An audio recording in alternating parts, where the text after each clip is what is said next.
क्या मकान बनाते समय ये भाव किया कभी महाराज इतनी दूर तक अंजलि लेकर आ पाएंगे या नहीं? क्या जिस मोहल्ले में मैं मकान ले रहा हूं, क्या इस मोहल्ले में महाराज के आने लायक है? क्या ये गली महाराज में आने लायक है?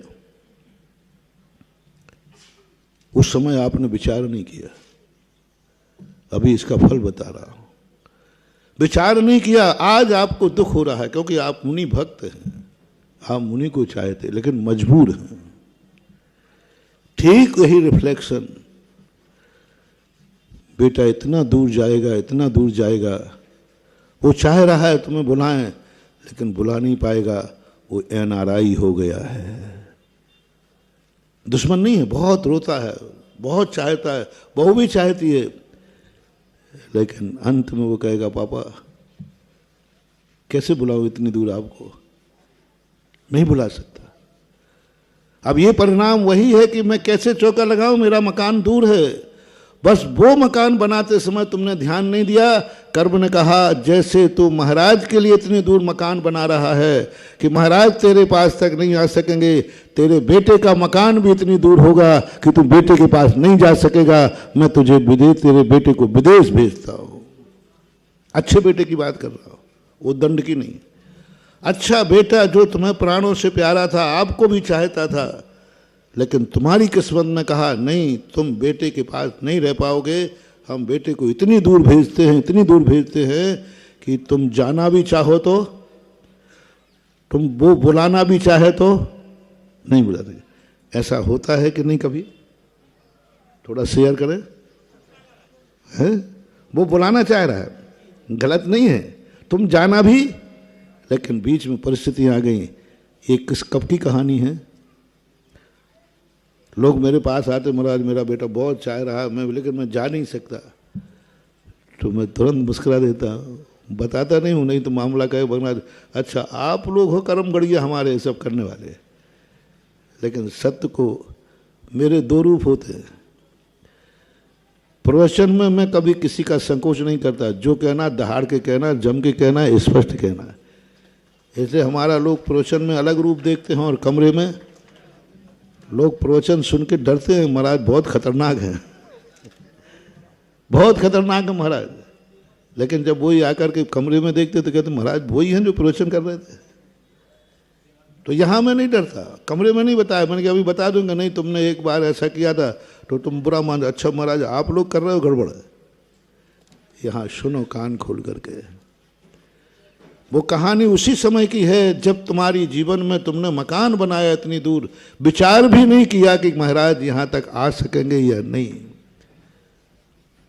उस गांव में चले गए तुम, उस नगर में धंधा करने चले गए जहाँ मुनियों का आना जाना नहीं है।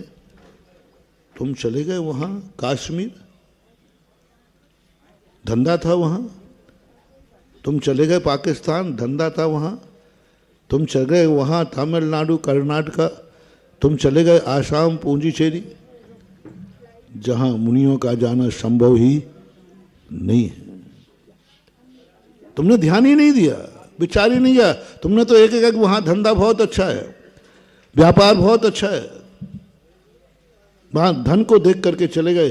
तुम्हारे मन में भी ये भाव नहीं आया कि मैं किस देश में, किस मुल्क में जा रहा हूँ जहाँ मेरे मुनिराजों का जाना आना नहीं होगा। नहीं, मैं नहीं जाऊँगा। इतना कभी बलिदान गुरु के खातिर तुम इतना बड़ा बलिदान दे दिया। अच्छा धंधा था, अच्छा बंगला था, अच्छा स्थान था, बहुत सब कुछ था, हिल स्टेशन थी, कश्मीर जैसा बहुत सब कुछ था, लेकिन मात्र इसलिए ठुकरा दिया कि मैं वहां नहीं जाऊंगा क्योंकि वहां मेरे गुरु नहीं पहुंच सकते। बस इतना सा बात कह रहा हूं, बस इतनी सी बात कह रहा हूं, मैं नहीं जाऊंगा। अमेरिका में करोड़ों रुपया मिल रहा है आपको, मैं नहीं जाऊंगा। एक भगवान पे लगा लेना, क्योंकि वहां मंदिर नहीं है, वहां भगवान नहीं है। कैसे मिलेंगे हमें भगवान, कैसे मिलेगा समोषण, अभी महाराज जी कह रहे थे ना कि आचार से समोषण की बात कही, कैसे मिलेगा सब? कल्पनाएं तो होती हैं, भावनाएं तो होती, हमारी तैयारी क्या है? जो मैंने प्रवचन के प्रारंभ में कहा था कि हम किसी को देखकर मन ललचता है कि मैं भगवान मैं भी बनूं, चाहत के लिए। अभी वो चाहत की बात को मैं अभी गौण कर रहा हूं। कैसे मिलेगा? क्या कभी तुमने भगवान के लिए बलिदान दिया है? कि करोड़ों नहीं कितने मिल जाए, मैं उस नगर में, उस देश में, उस मुल्क में नहीं जा सकता जहां मेरे जनेन का मंदिर नहीं है। बात इतनी सी बात है बस, और कुछ नहीं। ये बलिदान दे दिया तुमने। अरे भाई प्रॉफिट बहुत है, धंधा बहुत है, पैसा बहुत है। बोले है, लेकिन मैं नहीं जा सकूंगा क्योंकि वहां मंदिर नहीं है। हमारी पहले की माता बहनों में ये होता था, आज भी थोड़ा सा है। कई माता बहनें नहीं जाती, वो कहते नहीं वहां नहीं जाऊंगा, तुम जाइए आइए, लेकिन मैं, क्योंकि वहां मंदिर नहीं है। ये जो बलिदान है महानुभाव, ये बलिदान तुम्हारा इतना बड़ा बलिदान है, वो कभी तुम्हें अपने बेटे से अलग नहीं होने देगा। जय हिंद दोस्तों, अगर आपको मेरी वीडियो अच्छी लगती है तो प्लीज़ मेरे चैनल को लाइक शेयर सब्सक्राइब करिए और इसी तरह से अपना प्यार देते रहिए। धन्यवाद।